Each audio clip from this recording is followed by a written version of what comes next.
Good morning, good evening, good afternoon, and remember, context is everything. Media Network founder and CEO John Michael is reading a textbook again, cover to cover.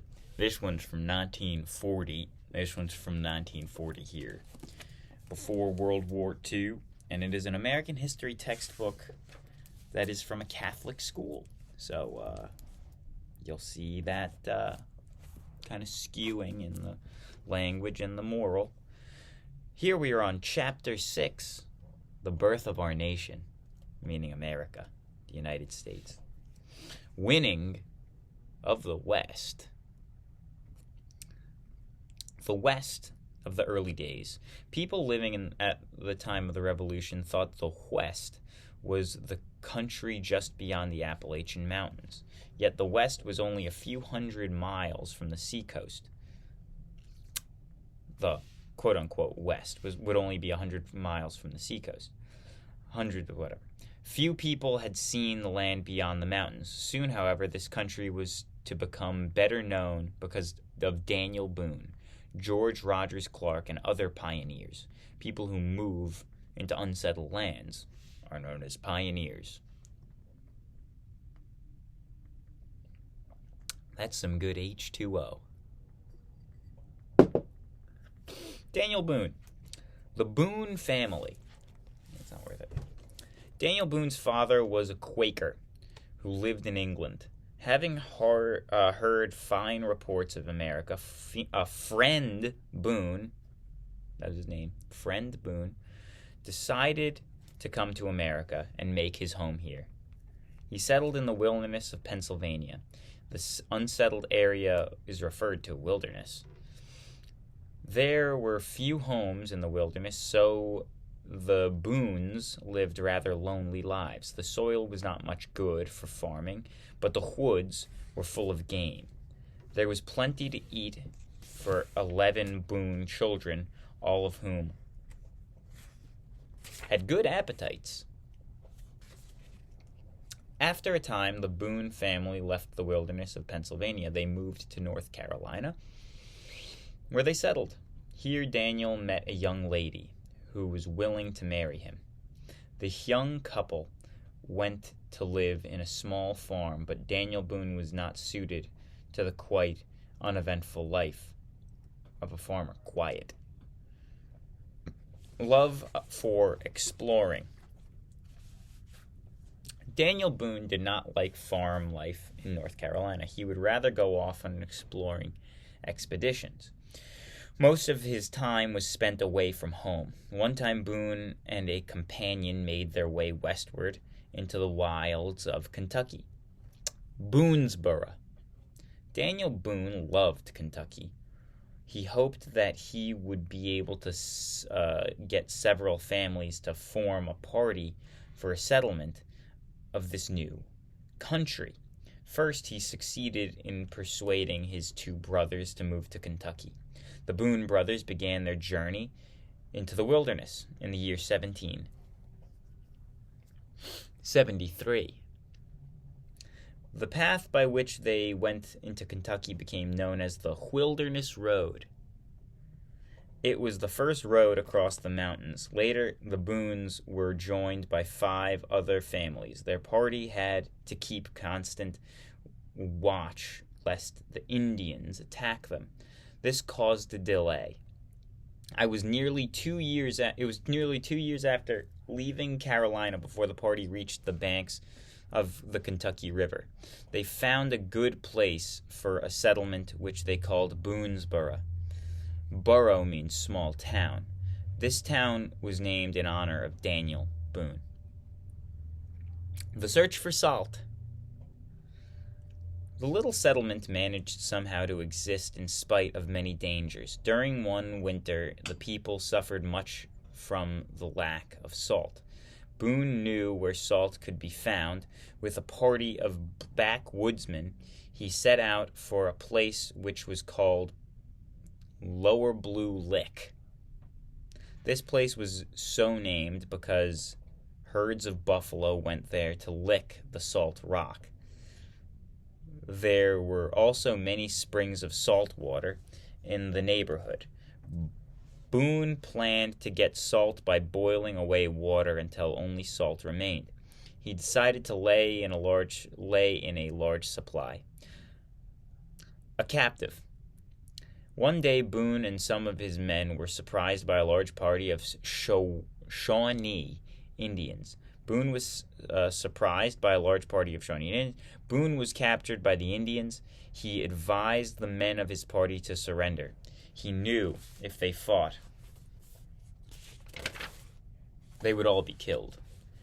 Boone feared that the Indians would move on to Boonesboro and kill the people there. Boone was marched through the woods in the Indian camp at Detroit. Meanwhile, he had planned to escape. He made believe he liked the Indians and their ways. The old Indian chief took a great fancy to Boone. He offered to adopt him into the tribe. Boone politely accepted the honor, though it took great courage to do so. The White Indian. The ceremony of adoption was not too pleasant. Boone's hair was pulled out of his head in small bunches. Only the scalp lock on the top of his head was spared. He was given a bath, Indian fashion. Next, the Indians gave Boone's face a thick coat of war paint. When the ceremony was over, the Indians allowed Boone to go hunting. He never went back to the Indian camp. Instead, he pushed for Boonesboro. He had no food. He did not share shoot game for the fear of the Indians would hear his guns. He did not fear shoot game for the fear that the Indians would hear his gun. Boone knew the Indians would follow him. They would try to trace his footsteps. Boone covered his tracks by crossing and recrossing streams. The whole distance between the Indian camp and Boonesboro was more than 160 miles. Boone covered this distance in less than 5 days. That's pretty quick, but who says? Daniel Boone warned the little settlement of the danger of the Indian attack. The men prepared for the coming fight. The Revolutionary War was still going on, so the Indians had English help. Soon they moved against the fort. The Americans were ready for the attack. They drove off the Indians and their English allies. The lure of the West. After the war, Boonesboro enjoyed peace, but Daniel Boone did not care to remain. Kentucky was becoming too crowded to please Boone. He still loved the wilderness. He decided to move further west, where he could have more elbow room. Packing up his belongings, he moved to what is now the state of Missouri. Here he continued to roam the wilds he loved so well. Daniel Boone died in his 87th year. The westward movement, which he had helped to start, was opening a new frontier. Many settlers were moving into the west, where they're to build up one of the richest sections of our country. George Rogers Clark. The Northwest Territory. The valley of the Ohio River was rich country. France had claimed it. England had taken it from France. And now the Americans wanted it. This is how it all happened. First, the English, helped by the American colonists, had won the Ohio Valley from the French in the French and Indian War. The colonies thought they now owed the land beyond the mountains. 2. England and her colonies commenced to quarrel, and England took the Ohio Valley away from the colonies. She made it part of Canada. 3. During the Revolution, Americans made up their minds to get the Ohio Valley from England. That part of America was well worth fighting for. A brave young soldier from Virginia named George Rogers Clark became friendly with the famous orator Patrick Henry. George Rogers Clark was born in Virginia 20 years after the birth of Washington. As he grew to be a man, Clark was the leader who helped win this fine country for the Americans. Clark was anxious to do his share in the War of Independence. He thought the best thing he could do for his country would be to capture British territory in the Northwest. This land was east of the Mississippi River and north of the Ohio River. There were few settlements in that vast territory. They were mostly old French trading posts. These settlements were under English rule. A few forts held by English soldiers were placed throughout the territory. Though the forts were rudely made of logs, they were fairly strong. They had been placed at points where they would be easy to defend. The fort at Vincennes, Vincennes, was built near the Wabash River. Another fort in Kaskaskia was located on the Mississippi River. Detroit was also defended by a fort. A picked force. Clark took a small picked force of less than 200 men, then began to journey in boats. The men rowed day and night to make all possible speed. They went down the Ohio River to a point where the journey had to be continued by land. They hid their boats carefully in a creek. Clark and his forces then started the overland march to Kaskaskia.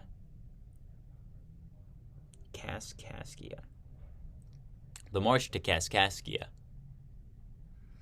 This part of the journey was hard.